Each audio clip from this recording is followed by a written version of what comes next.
तो दिल्ली में नैरेटिव कैसे सेट किया जाता था, इसको लेकर समझिए कि दिल्ली में एक सरकार होनी ऐसी जरूरी है जो राष्ट्रीय हित के बारे में सोचे। आपसे अगर ये समझें केजरीवाल के हार के कौन कौन से मुख्य कारण आपको दिखते हैं? जब दूसरी बारिश हुई, तीसरी बारिश हुई तो देखा नहीं, ये पता चल गया ये तो भेड़िया है। शेर का इसने केवल पेंट कर रखा। आपका इशारा केजरीवाल चुनाव के जैसे जैसे नजदीक आ रहे थे, ये रेवड़ियां बांटते जा रहे थे। किराएदारों को भी फ्री, इनको भी 2100 रुपये, महिलाओं को भी फ्री।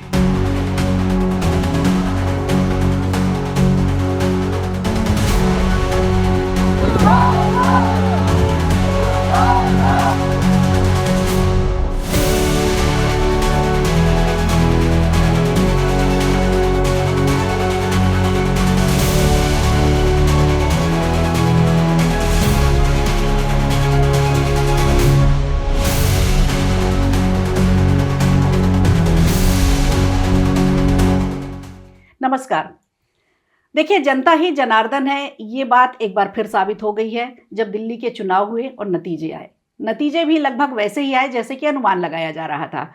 सत्ता परिवर्तन की लहर थी और लोग केजरीवाल की सरकार से, आपकी सरकार से छुटकारा पाना चाहते थे। लेकिन बीजेपी ने क्या रणनीति लगाई और किस तरह से उनकी रणनीति रही, ये बात भी जानना बहुत ज़रूरी है।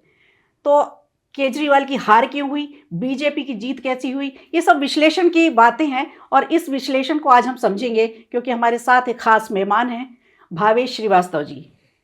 बहुत स्वागत है आपका हमारे चैनल पे।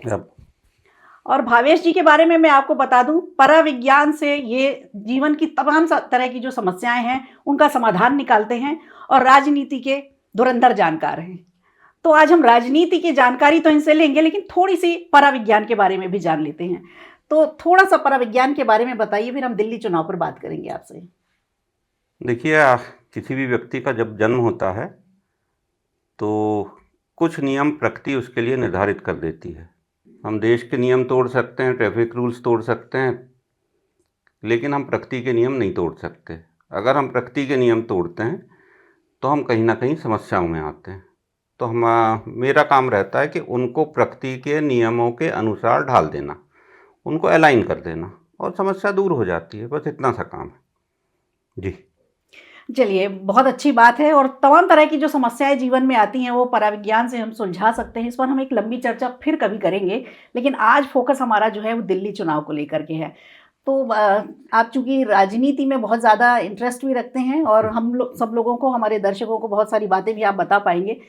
दिल्ली चुनाव जो था एक तरह से नाक का सवाल बन गया था। प्रतिष्ठा दांव पर लगी थी, बीजेपी की भी और जिनकी सत्ता थी आपकी भी। तो एक तो सत्ता बचाने के लिए लड़ाई लड़ी जा रही थी आपकी तरफ से, और 27 साल का सूखा खत्म करने के लिए बीजेपी दांव पर अपनी प्रतिष्ठा लगा चुकी थी। जीतना बीजेपी के लिए क्या इतना ज़्यादा ज़रूरी था या केजरीवाल को हराना ज़्यादा ज़रूरी था? दिल्ली को दिल्ली चुनाव से केवल एक आधे राज्य के चुनाव से ना देखें। दिल्ली जो है, दिल्ली में नाम में ही समाहित है, दिल्ली दिल है। तो भारत में जो भी होगा, भारत में आंतरिक विद्रोह होगा, अगर कोई गृह युद्ध होगा, ये सब जो चीज़ें होगी उसका नैरेटिव जो सेट होगा वो दिल्ली से होगा। जो हम देखते हैं कि भारत को तोड़ने वाली शक्तियां जो हैं वो बहुत बुरी तरीके से सक्रिय हैं, जो पूरे दुनिया में चल रहा है। अभी हम देख रहे हैं, बांग्लादेश में हो गया, श्रीलंका में हो गया और कई देशों में हो रहा है। तो दिल्ली में नैरेटिव कैसे सेट किया जाता था, इसको लेकर समझिए कि दिल्ली में एक सरकार होनी ऐसी जरूरी है जो राष्ट्रीय हित के बारे में सोचे। एक बात नहीं, यहाँ पर मैं थोड़ा सा रोकूंगी आपको। दो ही पार्टियां थी ऐसी, बीजेपी और कांग्रेस, जिस पर जनता भरोसा करती आ रही थी पिछले कई सालों से, जब से आज़ादी मिली तब से। लेकिन ये तीसरी पार्टी ऐसी आई थी जिस पर दिल्ली की जनता ने भरोसा जताया, और एक बार नहीं 2 बार भारी बहुमत से जिताया उसको। लेकिन फिर ऐसा क्या हो गया कि आपको ठेंगा दिखा दिया दिल्ली की जनता ने और बीजेपी की वापसी कराई? देखिए, कोई भी आंदोलन होता है तो आंदोलन काल परिस्थिति के अनुसार होता है। ये आंदोलन जो अन्ना आंदोलन था वो 2012 में हुआ था। अन्ना जी गांव के एक बहुत सीधे साधे समाज सुधारक, सीधे साधे व्यक्ति है। उनके कंधे पर सवार होकर जो व्यक्ति आया वो व्यक्ति बहुत खतरनाक था।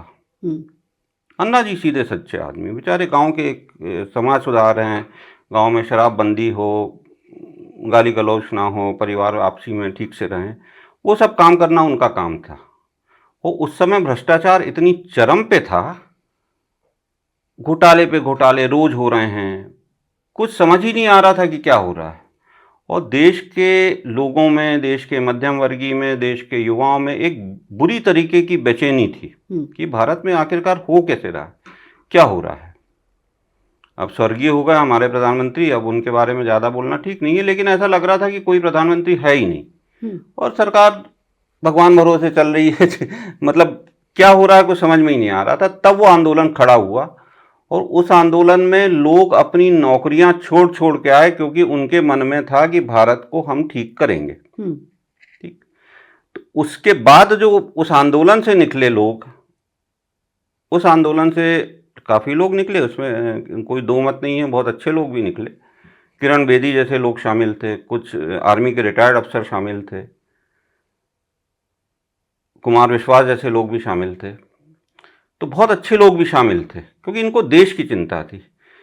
लेकिन कुछ ऐसे लोग भी शामिल थे जो भारत विरोधी थे, जो भारत को दूसरी दृष्टि से देख रहे थे, भारत को तोड़ने वाली दृष्टि से देख रहे थे।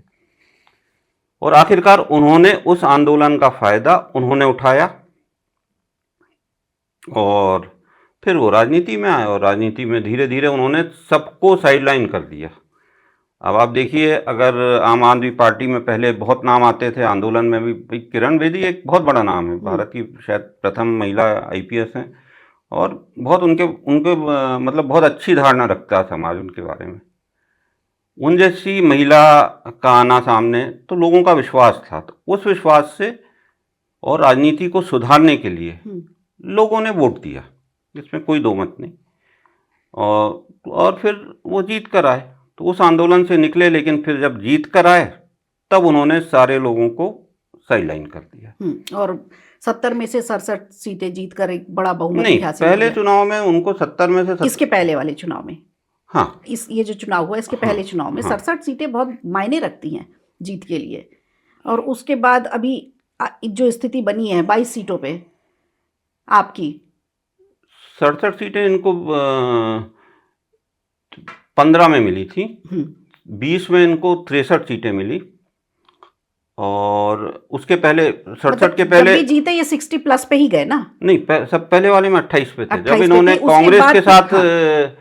कांग्रेस के साथ कोएलिशन किया। हाँ, उसके बाद ये 60 प्लस पर ही रहे। हाँ, 60 प्लस है ना। और उसके बाद से घट करके ये काफी नीचे पहुंच गई सीटों की संख्या इनकी। हाँ, आपसे अगर ये समझें कि केजरीवाल के हार के कौन कौन से मुख्य कारण आपको दिखते हैं, जनता तो समझ ही रही है, लेकिन अगर आप गिनाना चाहें तो कौन कौन से 2-3-4 कारण आपको समझ में आते हैं मुख्य कारण? मुख्य कारण तो एक तो समझ में आता है कि बहुत बड़ा कारण है सोशल मीडिया, क्योंकि सोशल मीडिया के कारण सच ज़्यादा दिन छुपाया नहीं जा सकता। अब आप उसको ऐसे समझिए, कांग्रेस की थी शीला दीक्षित जी, अब नहीं है इस दुनिया में, बहुत अच्छी प्रशासक थी। कभी आपने उनका और एलजी का टकराव सुना? नहीं सुना। 15 साल उन्होंने शासन किया, दिल्ली में इंफ्रास्ट्रक्चर बहुत अच्छा बनाया, दिल्ली को बहुत, बल्कि दिल्ली अभी लोगों को पता चला कि दिल्ली में कोई एलजी भी होते हैं। आम जनता को, जो राजनीति से या प्रशासन से जुड़े हैं उन्हें तो पता है, लेकिन जो आम जनता है उन्होंने शायद पहली बार सुना कि एलजी और मुख्यमंत्री में भी टकराव हो रहा है। तो भाई हम एक संविधान के अनुसार चल रहे हैं, हमारे नियम कायदे कानून है, हमारे देश का एक संविधान है, उसके अनुसार काम होता है। अब ये थोड़ी होता है कि भाई कोई आज पार्षद जीत जाए और बोले मैं इस कॉलोनी का मालिक हो गया, या विधायक जीत जाए मैं इस क्षेत्र का मालिक हो गया, ये नहीं होता ना। हम तो एक प्रॉपर तरीके से चलते हैं। तो वहां से ये लोग आगे बढ़े। पर जैसा होता है कि भाई आप सपना दिखा सकते हो, लेकिन सपना तो रात खत्म होती है, सपना खत्म हो जाता है। लोगों का सपना देखा उन्होंने, इसका वास्तविक चेहरा देखा।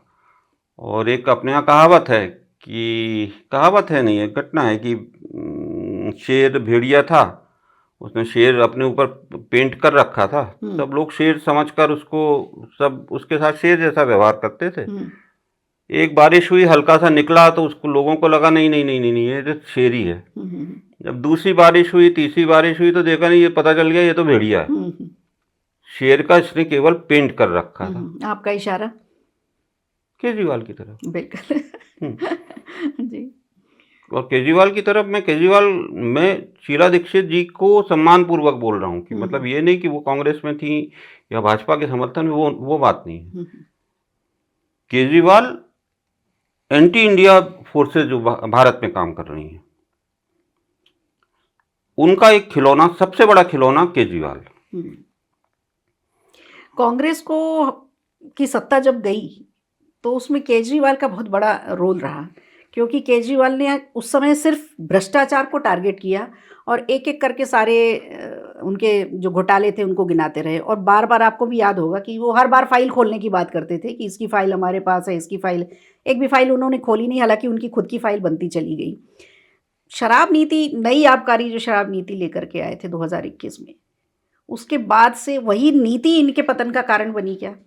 क्योंकि उस शराब नीति के बाद इनके जो नेता थे वो एक के बाद एक जेल गए, फिर गिरफ्तार हुए, फिर जमानत पर बाहर आए। तो ये सब चीज़ें जो थी, क्या उनके पतन का कारण बनी?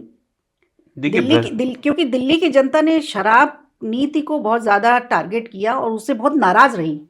एक पर एक फ्री आप दे रहे हो जो। देखिए, शराब नीति तो एक कारण है, बिल्कुल है, पर केजरीवाल का भ्रष्टाचार के विरुद्ध लड़ाई में आया, बिल्कुल ठीक बात है। भ्रष्टाचार से सभी परेशान थे उस समय, और किसी एक व्यक्ति का आना था और केजरीवाल आया। और मैं जानबूझकर आया शब्द का उपयोग कर रहा हूँ क्योंकि मेरे मन में उसके प्रति कोई सम्मान नहीं है। अब जब इसका जो एक अहंकार, दूसरी इसकी महत्वाकांक्षा, उसकी इतनी अधिक महत्वाकांक्षा बढ़ गई कि मैं अब अगर दिल्ली पर कब्जा कर सकता हूँ तो मैं पूरे भारत पर कब्जा कर सकता हूँ। मतलब पीएम बनने की इच्छा, प्रबल इच्छा थी उनकी। बिल्कुल, पीएम बनने की इच्छा। और पीएम बनने की इच्छा तब तक ठीक है कि आप सीएम तक तो ठीक हो, जो भी हो, बहुत तेज गति से पीएम बनने की इच्छा। भाई दूसरे लोग भी आए हैं, दूसरी पार्टियां भी हैं। तेज गति से नेशनल पार्टी तो बनाई उन्होंने बहुत। हाँ, तेज गति से बनाई उन्होंने। हाँ, तेज गति से बनी है नेशनल पार्टी।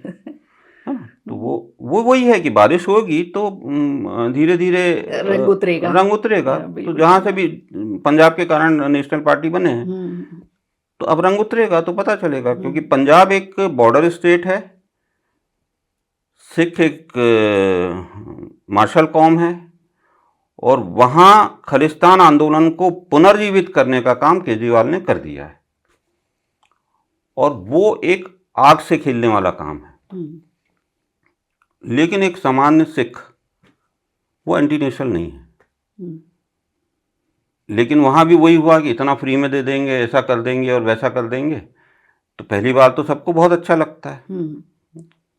लेकिन खालिस्तान को आप समझिए, खालिस्तान जो है वो पाकिस्तान का मूवमेंट नहीं है। खालिस्तान अमेरिका का मूवमेंट है, भारत को अस्थिर करने वाला। अच्छा। और खालिस्तान सीआईए का बच्चा है। आईएसआई तो उसको, मतलब जैसे अपन, वो शब्द बोलना ठीक नहीं है, लड़के लपाड़े जो होते हैं ना, वो जैसा है कि आईएसआई उसको उस तरीके से सपोर्ट करते, ड्रग्स भेजना और फलाना करना।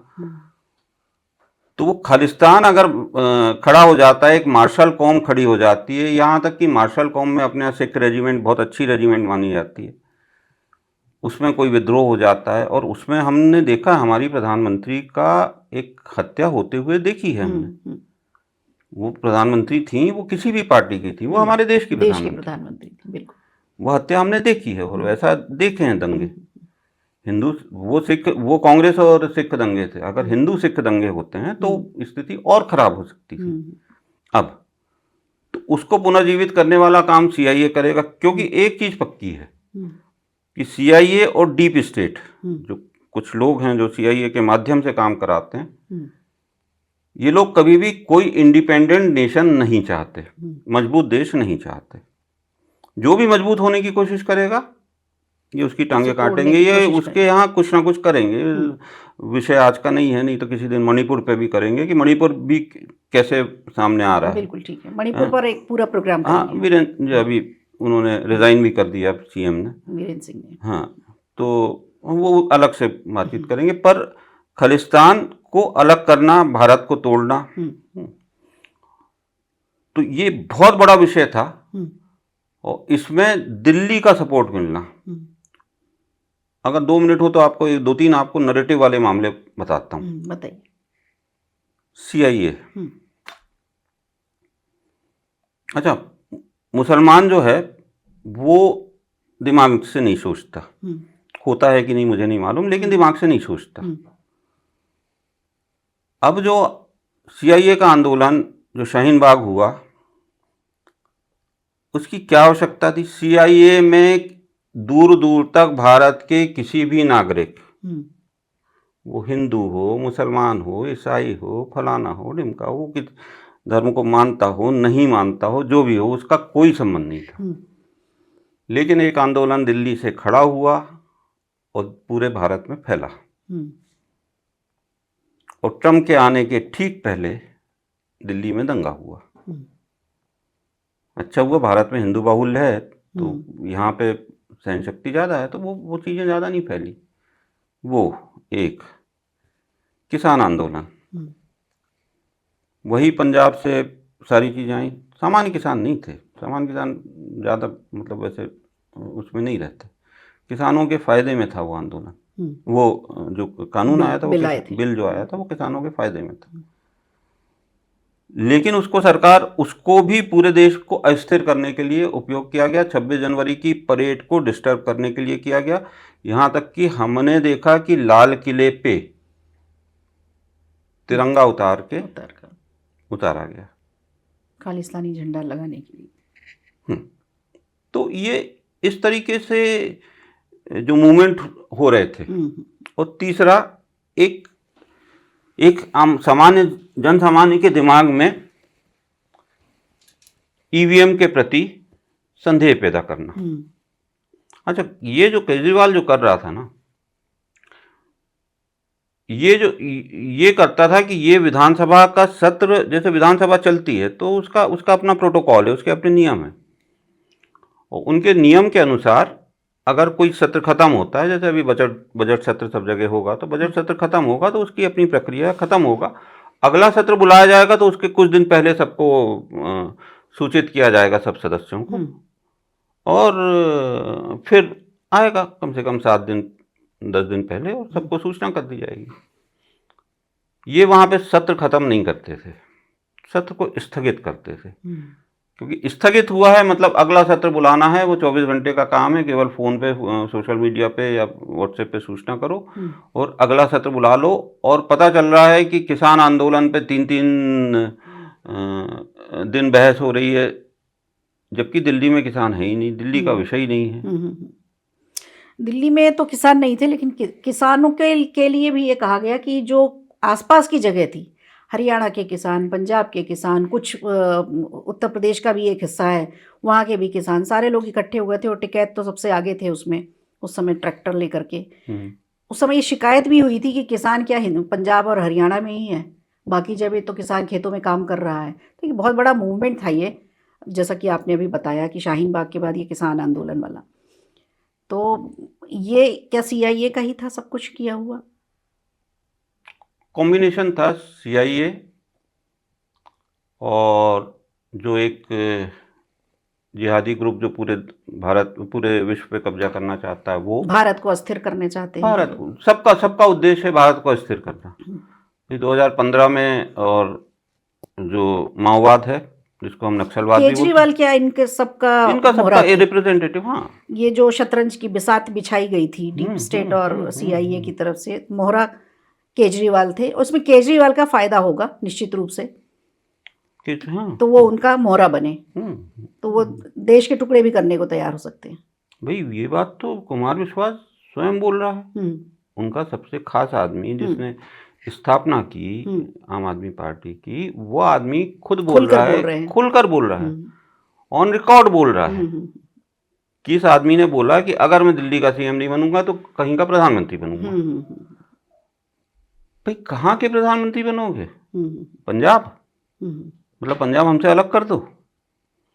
हम तो आज भी कोई अगर सिख होता है तो हम बोलते हैं भैया पगड़ी बांधो, पगड़ी हमारी शान है। गुरु गोविंद सिंह जी भाई हमारी शान रहे हैं, वो हमारे गुरु भी रहे हैं। बिल्कुल।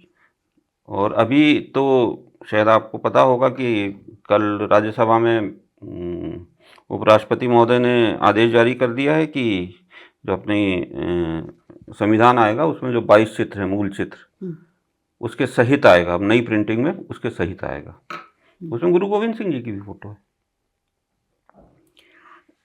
अभी जो चुनाव हुए हैं इसमें भी हम सीआईए का इन्वॉल्वमेंट समझ सकते हैं क्या? सीआईए 100% इन्वॉल्वमेंट है? 99.99 नहीं, 100%। अच्छा, बीजेपी का जीतना क्यों ज़रूरी रहा और केजरीवाल का हारना या केजरीवाल को हटाना क्या ये बहुत ज़्यादा ज़रूरी था? मतलब वो चुनाव के तरीकों से हटे हैं और जनता ने भी उनको हटाया है क्योंकि उनकी रणनीतियाँ कुछ इस तरह की थी जो जनता के अगेंस्ट जा रही थी, जनता उसे पसंद नहीं कर रही थी। आम जनता तो नहीं समझती ना इस चीज़ को कि सीआईए का इन्वॉल्वमेंट है, खालिस्तानी मूवमेंट है, किसान आंदोलन चल रहा है, ये एक प्रोजेक्ट के तहत सारी चीज़ें हो रही है। लेकिन आम जनता की नाराज़गी देखी गई थी बहुत ज़्यादा। उन्होंने मारने पीटने तक की बात की थी, हमारे सामने केजरीवाल आ जाए तो हम ये कर देंगे, हमारे सामने केजरीवाल आए तो हम वो कर देंगे। नाराज़गी मतलब थी जनता की काफ़ी। देखिए, सीआईए का इन्वॉल्वमेंट, जिहादी जो ग्रुप्स हैं उनका इन्वॉल्वमेंट, चीन के माओवादी ग्रुप का इन्वॉल्वमेंट, डीप स्टेट सबका इन्वॉल्वमेंट, लेकिन इसके साथ एक काम और करना होता है कि आपको जब सत्ता में बैठे होते हो तब आपको डिलीवर करना होता है। आपने जो बोला है उसको डिलीवर करना होता है। जो मैंने पहले बोला, इसका सबसे बड़ा कारण था सोशल मीडिया, क्योंकि इनके सारे जो इन्होंने बोला, बच्चों की कसम खाई, कोई किसी भी स्तर पे चला जाए, देखिए बच्चों की कसम भारत में नहीं खाई जाती। कसम हमारे लिए, हिंदुओं के लिए बहुत बड़ा शब्द होता है। कसम बच्चों की नहीं खाई जाती, और उस कसम को तोड़ना, गर्दन पे तलवार रख दो, हम बच्चों की कसम नहीं तोड़ सकते भाई। बच्चों की कसम, और इसने इतने झूठ बोले, और वो सब झूठ सारे सोशल मीडिया के माध्यम से नीचे तक गए। मतलब शेर भेड़िया के रूप में आया, लेकिन वो भेड़िया जीवित है। जीवित मैं उसको जीने बनने वाले सेंस में नहीं बोल रहा, क्योंकि 43% वोट उसको आज भी मिले हैं। वोटों का प्रतिशत तो गया है। हाँ, वोटों का प्रतिशत ठीक ठाक है उसके पास।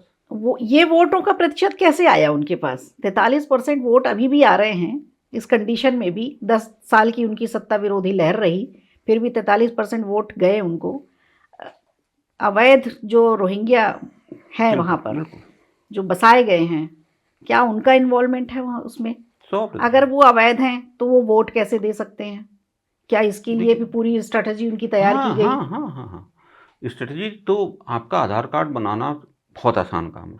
बिल्कुल, हम लोगों ने भी देखा 20-20 रुपए में दिल्ली में बने हैं आधार कार्ड। लेकिन ये सब हमारे सिस्टम की भी तो गलतियां हैं। 20 रुपए में आधार कार्ड कैसे बन जाता है?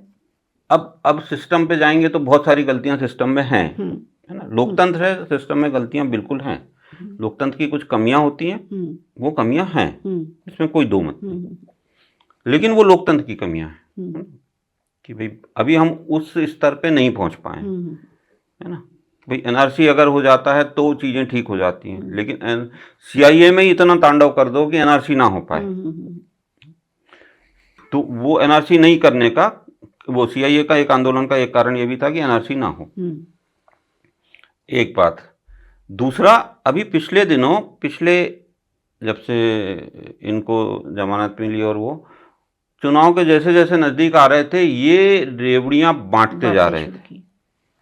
किराएदारों को भी फ्री, इनको भी 2100 रुपये, महिलाओं को भी फ्री। एक नई ग्रंथि योजना भी लेकर आए थे इस बार वो। नहीं, जितनी योजना के साथ साथ वो हिंदुओं को भी खुश करने के लिए, हिंदू पुजारियों के लिए भी वो योजना लेकर के आए थे।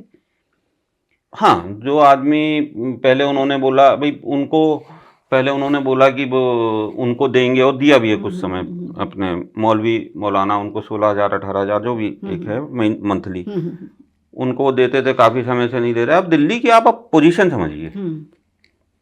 दिल्ली में राष्ट्रपति बैठते हैं, प्रधानमंत्री बैठते हैं, उपराष्ट्रपति बैठते हैं, लोकसभा सचिवालय है, लोकसभा अध्यक्ष बैठते हैं, हमारे पूरे करीब 800 लगभग राज्यसभा और लोकसभा मिलाकर सांसद हैं, वो बैठते हैं। उनके सारे ऑफिसेस, सारे मंत्रालय के हेड ऑफिसेस, सारे डिपार्टमेंट के हेड ऑफिसेस और सरकार उससे संबंधित और राज्य सरकार के भी कर्मचारी, इन सबको अगर जोड़ें तो इन सब का जो सैलरी है और वहाँ का डेवलपमेंट जो है वो सारा केंद्र सरकार देख रही। पुलिस, वो पैसा केंद्र सरकार दे रही, ठीक है।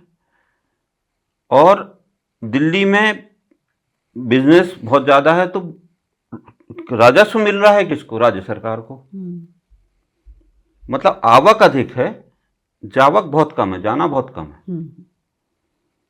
इन्होंने फ्री में ये देंगे, फ्री में वो देंगे, तो इन्होंने उस स्थिति में ले आए कि अभी थोड़े दिन पहले जब आचार संहिता नहीं लगी थी, तब इनके पास पैसा नहीं था और तब 10,000 करोड़ रुपए का इन्होंने आवेदन दिया केंद्र को कि हमें 10,000 करोड़ रुपए उधार दो। मतलब दिल्ली को हम वहां से ले आए कि जिसके पास बहुत पैसा था, जो सरप्लस स्टेट था, और वो सरप्लस स्टेट अब आकर पैसा भीख मांग रहा है केंद्र से। भीख शब्द शायद ठीक नहीं है, पर केंद्र से मांगने लगा, वो नेगेटिव स्टेट में ले आए। ऐसे बांटते जा रहे हैं कि भाई इनको लगने लगा कि भाई ऐसा ना हो हार जाएं, ऐसा ना हो हार जाएं, तो ये बांटते जा रहे हैं। तमाम योजनाएं लेकर के आए वो सत्ता, मतलब जितनी योजनाएं दिमाग में आ सकती है, हर तरह से उन्होंने प्रलोभन दिया दिल्ली की जनता को। लेकिन अब बात यहाँ पर ये भी आती है कि हम केजरीवाल के लिए तो बोलते हैं कि फ्री की रेवड़ियाँ बांट रहे हैं, लेकिन यहाँ पर बीजेपी ने भी 2,500 रुपये महिलाओं के खाते में देने की बात की। तो ऐसी क्या मजबूरी आ गई बीजेपी को कि वो भी, क्योंकि हमारे प्रधानमंत्री जी हमेशा फ्री की बात करने पर नाराज़ होते हैं। हमारे यहाँ भी मध्य प्रदेश में जब बात होती थी तब भी उन्होंने इस बात को लेकर के नाराज़गी जताई। लेकिन अब दिल्ली के चुनाव जीतने के लिए 2,500 रुपये फ्री देने की जो बातचीत की गई महिलाओं के खाते में, वो भी तो एक तरह की रेवड़ी ही हो गई ना। बिल्कुल। तो अब ऐसी क्या मजबूरी आ गई बीजेपी की कि उसको भी ये फ्री की रेवड़ी बांटनी पड़ी? अगर वो 2,500 रुपये नहीं होते तो अभी केजरीवाल सीएम होते। ये मजबूरी आ गई। इसको ऐसे समझिए, वो क्योंकि उसको सीएम बनना था, उसको कोई मतलब नहीं, वो मतलब उसको देश को अस्थिर करना था, उसको सीएम बनना था। और देश की स्थिरता के लिए, आगे ले जाने के लिए दिल्ली पर भाजपा को अपनी सरकार चाहिए थी। तो कुछ समझौते लोकतंत्र में मुझे ऐसा लगता है करने पड़ते हैं। जो समझौता इन्होंने दिल्ली में किया, जो 2,500 रुपये देने वाला, वो समझौता इन्होंने किया क्योंकि ये 2,100 रुपये की बात कर रहे थे, इन्होंने बढ़ा के 2,500 कर दिया। 2,500 कर दिया। वो समझौता इन्होंने किया क्योंकि अगर वो 2,100 रहता तो आज केजरीवाल सीएम होते, और वही होता भारत तेरे टुकड़े होंगे जो नारे लगे थे। उसके खिलाफ, कन्हैया कुमार के खिलाफ जो फाइल है देशद्रोह वाली फाइल, वो फाइल सीएम हाउस में 2 साल पड़ी रहती, उसमें आपको अप्रूवल नहीं मिलती, तो केस ही आगे नहीं बढ़ता। उस फाइल पे अभी तक कोई एक्शन नहीं हुआ। नहीं, उस समय फिर सरकार, जब कोर्ट ने बार बार नाराजगी जताई कि भाई अंतिम समय तक आप थोड़ी रख सकते हो, और इतनी बड़ी बात थी, भारत तेरे टुकड़े होंगे इंशाल्लाह इंशाल्लाह, खुलेआम इस तरह के नारे, हाँ, जेएनयू में लगे। बिल्कुल। हाँ, तो वो चीजें चलती रहती, फिर नई चीजें और आती रहती, नए नैरेटिव सेट होते रहते, केजरीवाल सीएम बन जाते। तो ये एक तरह से समझौता था बीजेपी का, समझौता सत्ता पाने के लिए दिल्ली की। उसको दिल्ली की सत्ता बोलने या देश की स्थिरता बोलने, एक ही बात है। क्योंकि आप एक चीज सुनिए, जब शीला दीक्षित सीएम थी, तब इनका जो विज्ञापन का बजट था वो लगभग 80 करोड़ था। अब शायद 1,200 करोड़ से ज़्यादा है। अब दिल्ली जैसा स्टेट जो अपने आप में पूर्ण राज्य नहीं है, ठीक, पूर्ण राज्य नहीं है, जिसकी आवक काफ़ी अच्छी थी, लेकिन इन्होंने 1,200 करोड़ किया। तो मीडिया, इसमें कोई दो मत नहीं है कि भाई आखिरकार पैसा तो लगता ही है ना, मीडिया में भी लगता है, तो वो मीडिया इनके हिसाब से चलेगा। रोज इनकी प्रेस कॉन्फ्रेंस हो रही है, सब चीज़ें हो रही हैं, पूरे देश में अगर एक मोहल्ला क्लिनिक दिल्ली में कालका जी में खुल रहा है तो तमिलनाडु के पेपर में भी विज्ञापन आ रहा है। हम्म। हाँ, विज्ञापन तो बहुत दिए उन्होंने, हाँ हर चैनल को हाँ, दिए। तो हर चैनल को दे रहे हैं, अपना इलेक्ट्रॉनिक मीडिया और प्रिंट मीडिया और सबको, क्योंकि इन्होंने उतना पैसा मीडिया, इन्होंने उसकी कमी पकड़ ली, लोकतंत्र की कमी तो पकड़ अपना ली। प्रचार तो हर कोई करता है ना, लोकतंत्र की उसमें कमी नहीं नहीं गलत नहीं क्या नहीं है? नहीं नहीं गलत, अपना प्रचार सब करते हैं भाई, एक हद तक करते हैं ना। आपकी कितना प्रतिशत ये तय दोगे? कैसे होगा? बीजेपी इतना खर्च करेगी, आप इतना खर्च करेगी, वो तो उसकी देखिए अपनी देखिए, भारत में भी, स्ट्रेटेजी है। हाँ, भारत में नहीं, कितना खर्च करेगी इस पर भी आप, जिसके पास जितना पैसा है उतना करो। सरकार के पास अगर कोई पैसा है तो उसका कोई प्रतिशत निश्चित हो। ये हम जरूर कह सकते हैं कि जब आपके पास प्रचार के लिए पैसा है तो फिर आप केंद्र से क्यों नहीं सर, बीजेपी मांग की रहे नहीं हैं? कर रही है, आपकी कह रही हूँ, केजरीवाल की सरकार की कह रही हूँ, के पार्टी, आप पार्टी की कह रही हूँ। अब दिल्ली चुनाव की जैसे हम आगे बात करते हैं, तो बीजेपी में निश्चित तौर पर बहुत अच्छी रणनीति बनाई और उस रणनीति पर चलकर वो कामयाब भी हुई। लेकिन बीजेपी ने तमाम मुद्दों के साथ शीश महल को भी मुद्दा बनाया, क्योंकि आम आदमी की छवि लेकर के केजरीवाल आए थे कि हम छोटे से घर में रहेंगे, गाड़ी बंगला नहीं लेंगे, इस तरह की एक आम आदमी की छवि थी। उसके बाद उन्होंने इतना बड़ा शीश महल बनाया और वो जनता ने अच्छी तरह से देखा। क्या इस बात को मुद्दा बना करके ही बीजेपी आगे चली और उसकी जीत में एक ये शीश महल मायने रखता है क्या? बिल्कुल मायने रखता है, वो मायने रखना भी चाहिए।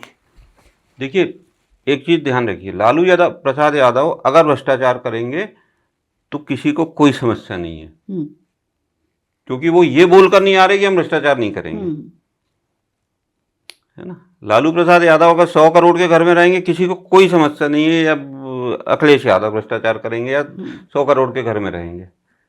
लेकिन जो आदमी बोलकर आ रहा है कि मैं तो अपनी वैगनार से चलूंगा, सुरक्षा कर्मी नहीं लूंगा और छोटे से घर में रहूंगा, आम आदमी की छवि, आम आदमी की छवि, तो वो बेईमानी करके फिर ऐसा बना रहा है महल।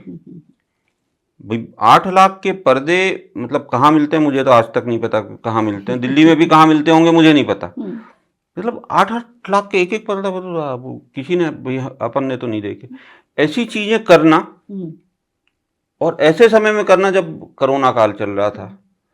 ये बहुत पीछे हटता है कि कोरोना काल के कारण मैं काम नहीं कर पाया, पर शीश महल का काम बंद नहीं हुआ। मीडिया ने ये प्रश्न नहीं उठाया कि शीश महल का काम चल रहा था, तो आपने क्या है, एक भरोसा तोड़ा है। देखिए, केजरीवाल जो हैं बड़े पढ़े लिखे नेता माने जाते रहे, पढ़े लिखे हैं, इसमें कोई शक नहीं है। बिल्कुल पढ़े लिखे हैं तो निश्चित तौर पर दिमाग भी एकदम हाई लेवल का है उनका जी। इतनी छोटी सी बात उनको दिमाग में नहीं आई कि हम कोरोना काल में इतना बड़ा शीश महल बना रहे हैं, आम आदमी की छवि लेकर के हम आए हैं ढीली नीली शर्ट पहनकर, और उसके बाद इतना बड़ा शीश महल बनाएंगे। सोशल मीडिया का ज़माना है, रोज़ जनता नहीं आएगी, लेकिन हर घर में हर हाथ में मोबाइल है, वो तो जनता तक पहुंचेगी ना बात। इतनी सी चीज़ उनको समझ में नहीं आई। हाँ, मतलब ये तो उनकी मतलब अत्यधिक आत्मविश्वास समझ में आई होगी, ऐसा नहीं कि नहीं समझे होंगे, लेकिन उसके पीछे स्ट्रैटेजी क्या है, वो जानते थे कि ये जनता तक पहुंचेगी ये बात। नहीं, जनता को बरगला देंगे, जनता को फिर कुछ दे देंगे फ्री में और फिर हम चुनाव जीत जाएंगे, और हमारे जो एनजीओस काम करते हैं, क्योंकि ये सारी एजेंसीज जो हैं आपकी, खासकर जो अमेरिकन है, वो ईसाई मिशनरीज जो कन्वर्शन भी करती हैं, तो वो एनजीओ के माध्यम से करती हैं। ये सब एनजीओ से निकले हुए लोग हैं, इसका भी एनजीओ था, तो उसको इन के ऊपर काफ़ी विश्वास था।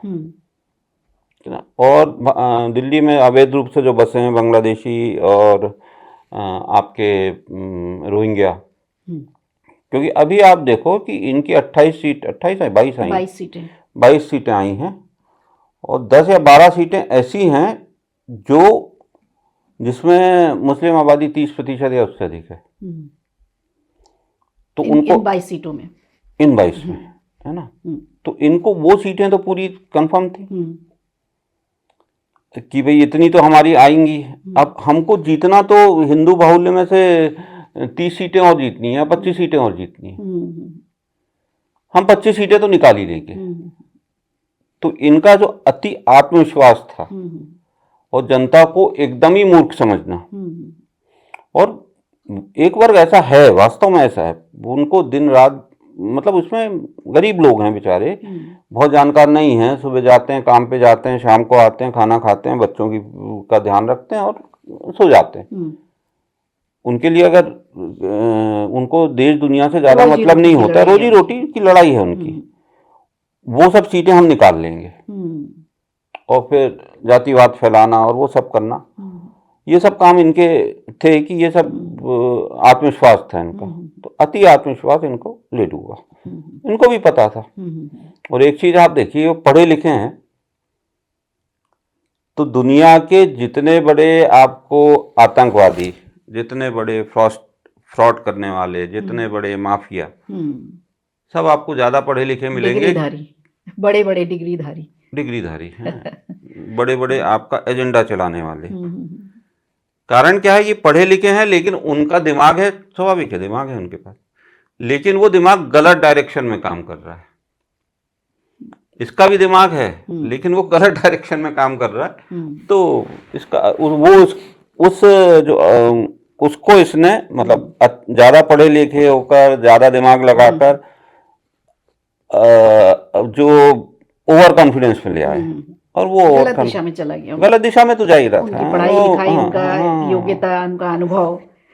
अच्छा, एक सीट ऐसी थी, बड़ी बड़ी सीटें इसमें हारी है बीजेपी, आप मनीष सिसोदिया की सीट हार गई, केजरीवाल खुद अपनी सीट नहीं बचा पाए। एक सीट ऐसी है आतिशी की जिसे वो जीत गई हैं, और आतिशी ने धुरंधर नेता को हराया है, रमेश विदुड़ी को। हो सकता है उनका एक दो बयान ऐसा आया था, और महिला ही उनके सामने थी, महिलाओं के खिलाफ उनने बयान दिया था, महिला ही उनके खिलाफ चुनाव लड़ रही थी आतिशी, और हो सकता है महिलाओं की नाराज़गी हो विदुड़ी से, और उन्होंने आतिशी को जिताया, आतिशी जीती। एक सीट निकाल ले गई, बड़ी सीट थी वो आपकी।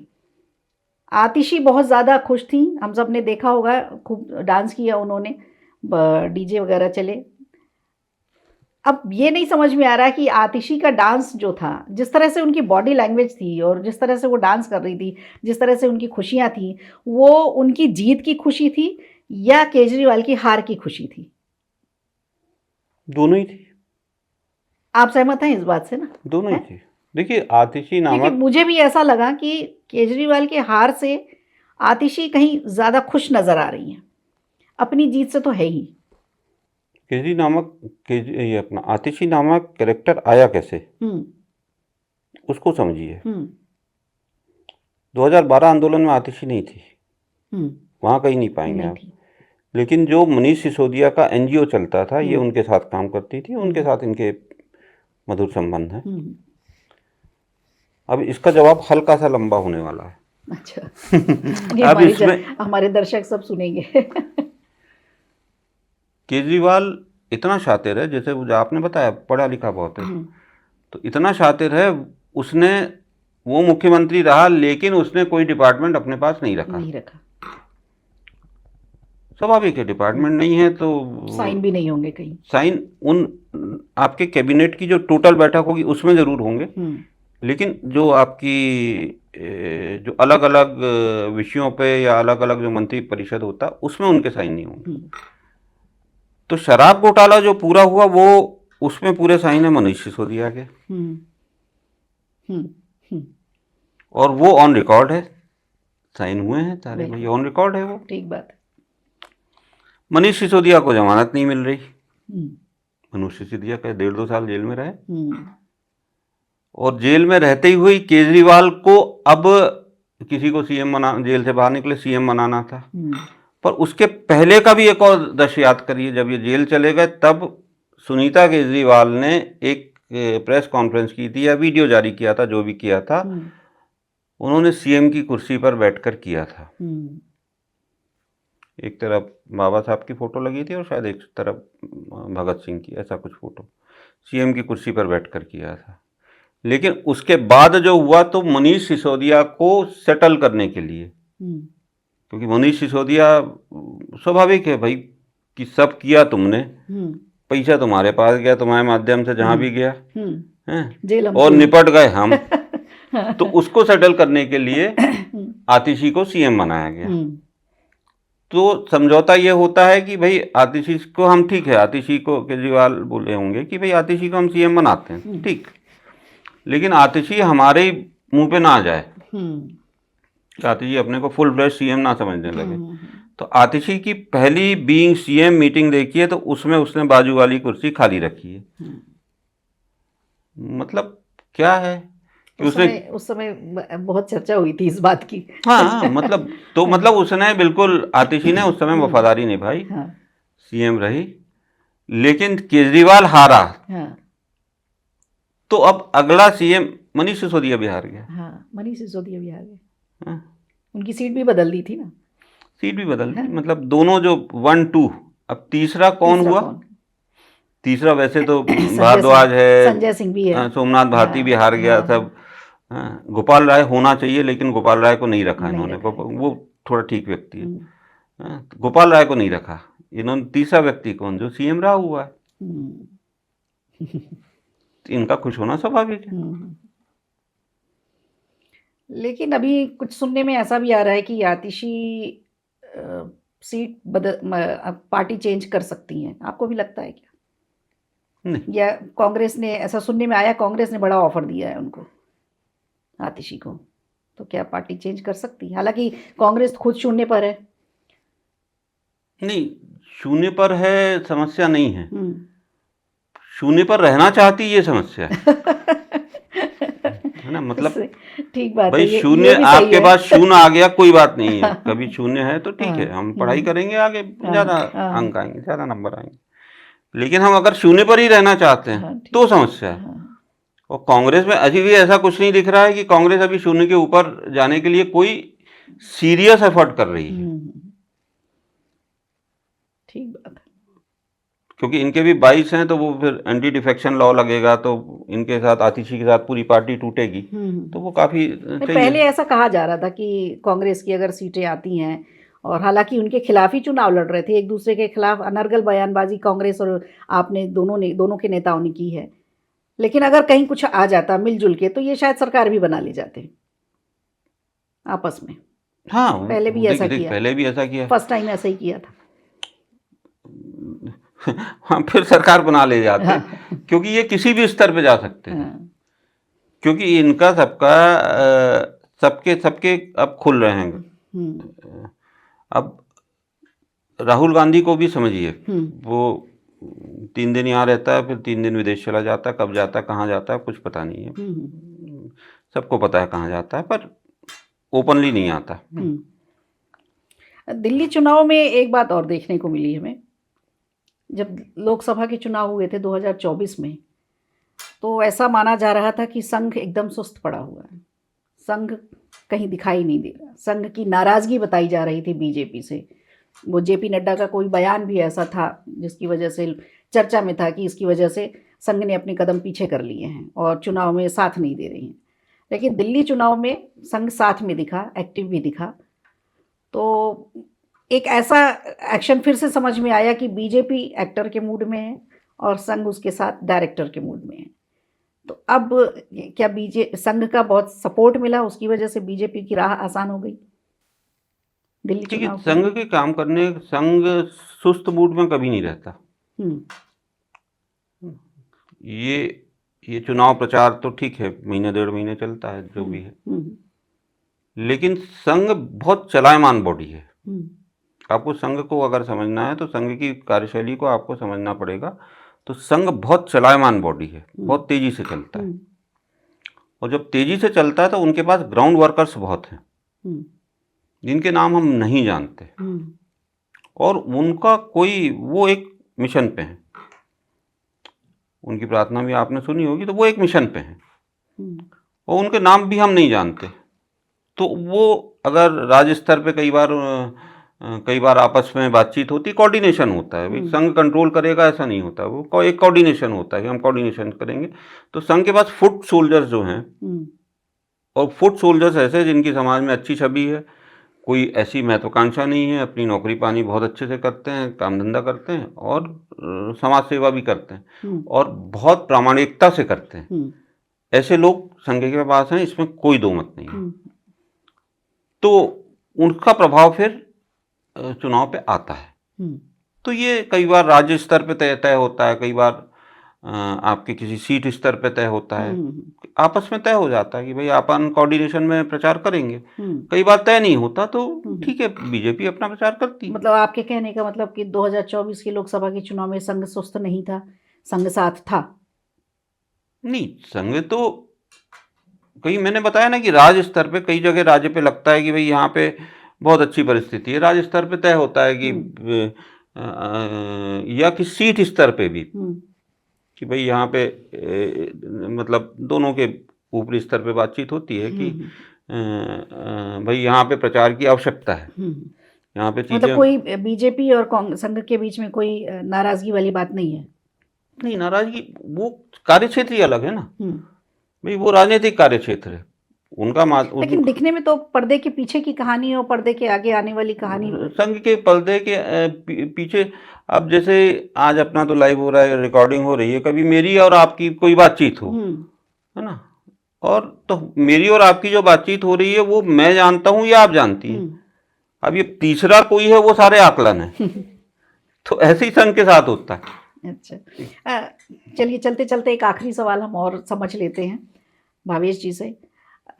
अभी तक सीएम का फेस फाइनल नहीं हुआ है दिल्ली चुनाव में, तमाम सारे नाम हैं और उस पर मुहर अभी नहीं लगी है। हालांकि ऐसा कहा जा रहा है कि पीएम अभी अमेरिका दौरे पर हैं, वो लौट कर आएंगे तब फाइनल होगा नाम।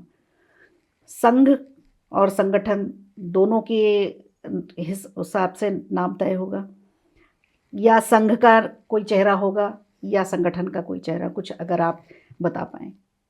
नहीं, संघ का चेहरा तो कभी ऐसा रहा ही नहीं है कोई। कौन है? सारे संघ के चेहरे ही सीएम फेस आते हैं। और एक तरफ से सारे नाम आप देख लो संघ से जुड़े हुए ही निकलते हैं। संघ से जुड़े लोग जो बीजेपी में काम कर रहे हैं वो हैं। हाँ, तो संघ से जुड़े हैं ना। संघ से तो बहुत लोग जुड़े हैं जो डायरेक्ट तो संघ से नहीं आए भाई, आपको प्रोसेस तो पूरी करनी पड़ेगी, चुनाव लड़ना पड़ेगा, पार्टी ज्वाइन करनी पड़ेगी। हाँ, प्रोसेस मतलब संघ अपने संघ के साथ उन्होंने कुछ काम किया।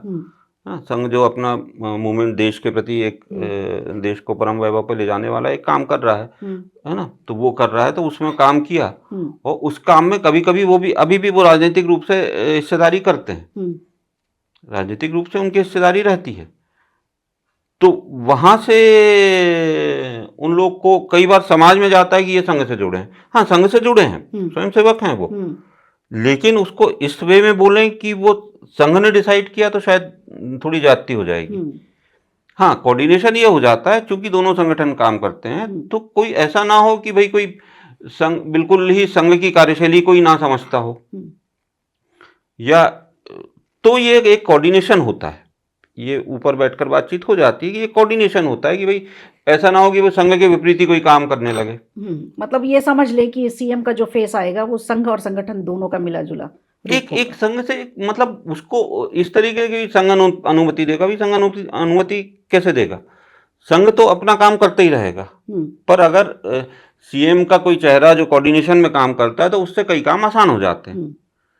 तो उस तरीके से ऊपर स्तर पे कोऑर्डिनेशन होता है। और अभी जो मेरे को लग रहा है, क्योंकि भारत एक लंबी छलांग लगा रहा है, इसमें कोई दो मत नहीं है, और जो वैश्विक परिस्थितियां बन रही हैं उसमें भारत की बहुत बड़ी भूमिका होने वाली है, और हिंदुओं की भी बहुत बड़ी भूमिका होने वाली है। एक छोटे छोटे बात तो मैंने बता ही दिया कि संविधान में वो 22 चित्र छपा करेंगे, जिसमें राम जी के अयोध्या लौटने का भी चित्र है और कृष्ण जी के अर्जुन को उपदेश देने वाला भी चित्र है, नालंदा का भी चित्र, ध्यान रखिए। तो इन सब चीज़ों को, और भारत आर्थिक दृष्टि से, सभी दृष्टि से ऊपर उठता जा रहा है। अमेरिका की ताकत कम हो रही है, अमेरिका छटपटाहट में जो मर्जी वो करेगा, रूस की अलग कुछ कहानी चल रही है, तो भारत का कद बढ़ता जा रहा है। और भारत का कद जब बढ़ता रहेगा तो स्वाभाविक है कि केवल जो भाजपा है वो दिल्ली के सीएम को, ये जो मैंने शुरू में बोला ना कि नैरेटिव तो दिल्ली ही सेट करेगा, तो वो दिल्ली के सीएम को ऐसा कोई सीएम बने कि जो नैरेटिव सेट कर सके, जो पूरे देश में कहीं और भी काम आ सके। वो दिल्ली का सीएम केवल दिल्ली का सीएम ना हो। भाजपा राष्ट्रीय पार्टी है, बहुत तेजी से बढ़ रही है, लेकिन आज भी वो कई जगह पे नहीं है। तो वहां पे इस तरीके से नेगेटिव जो राजनीति है वो नेगेटिव तरफ ना जाए, पॉजिटिव तरफ जाए। तो ऐसा चेहरा होगा, जो भी होगा। वो क्या प्रक्रिया है, उनका जो बोर्ड बैठता है, स्वाभाविक है भाई, प्रधानमंत्री के बिना तो बोर्ड नहीं बैठ सकता। बैठ चुका है कि नहीं बैठा है, अभी शायद बैठा नहीं है, प्रधानमंत्री आ जाएं, हो सकता है। प्रधानमंत्री के लौटने का इंतजार हो रहा है, हाँ, लौटकर उनका उसके बाद उनकी CM जो का प्रक्रिया है, जो फाइनल बोर्ड होगा। है, उसमें ऐसे ही कयास लग रहे हैं। ना सारे नामों पे चर्चा होगी, जो भी चीजें देखी जाएंगी ना, क्योंकि वो दिल्ली के सीएम को दिल्ली का सीएम नहीं रखना है, फिर उनसे सारे और भी राष्ट्रीय स्तर की पार्टी है तो राष्ट्रीय स्तर पे काम करवाएगी। तो दिल्ली चुनाव और दिल्ली चुनाव से ऊपर हटकर की बहुत सारी बातें आज भावेश जी के साथ हमारी हुई, और हिंदुत्व को लेकर के हम आगे फिर कभी चर्चा करेंगे। भारत की आर्थिक रणनीति पर भारत किस तरह से आगे बढ़ने वाला है, इस पर भी हम चर्चा करेंगे। भावेश जी, आपका बहुत बहुत धन्यवाद हमारे समय देने के लिए हमारे बहुत बहुत खबर प्रधान धन्यवाद, चैनल आपका भी को। बहुत बहुत धन्यवाद। फिर किसी शख्सियत के साथ आपसे मुलाकात होगी। नमस्कार। वीडियो अच्छा लगा हो तो लाइक कीजिए, शेयर कीजिए और कमेंट बॉक्स में हमें ज़रूर बताइए।